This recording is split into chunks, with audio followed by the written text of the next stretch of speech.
कांच के जंगल का रहस्य। बहुत समय पहले उत्तर भारत के एक छोटे से गांव में हरि नाम का एक गरीब लकड़हारा रहता था। एक दिन वह जंगल में लकड़ी काटने गया तो अचानक उसकी नजर दूर चमकती हुई किसी चीज पर पड़ी। पास जाकर देखा तो वह पेड़ कांच के बने हुए थे। उनकी पत्तियां धूप में ऐसे चमक रही थीं जैसे सोने के सिक्के। हरि ने सोचा, अगर मैं इन पेड़ों की एक एक डाली ले आऊं तो मेरी गरीबी मिट सकती है। लेकिन तभी एक बूढ़ा साधु वहां प्रकट हुआ।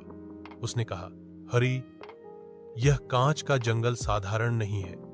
इसकी रक्षा एक विशाल अजगर करता है।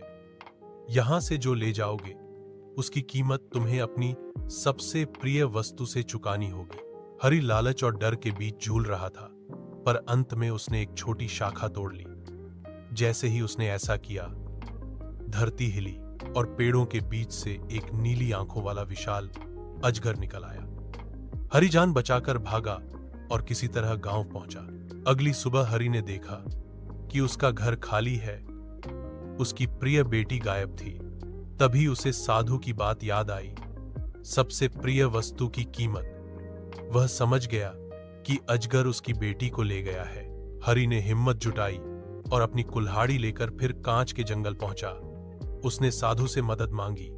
साधु ने उसे एक जड़ी दी और कहा, इसे अजगर की आंखों में डाल देना, वह पत्थर बन जाएगा। हरि ने ऐसा ही किया। जब अजगर फिर प्रकट हुआ, उसने सही मौका देखकर जड़ी उसकी आंखों में डाल दी। अजगर पत्थर बन गया और उसकी बेटी मुक्त हो गई। हरि ने उस दिन कांच की शाखा वापस रख दी और प्रतिज्ञा की कि वह फिर कभी लालच में आकर खतरे में नहीं पड़ेगा। गांव के लोग आज भी कहते हैं कि जंगल में पत्थर का अजगर पड़ा है और धूप में पेड़ों की पत्तियां अब भी चमकती हैं, लेकिन कोई भी उन्हें दाद जुरू कर एक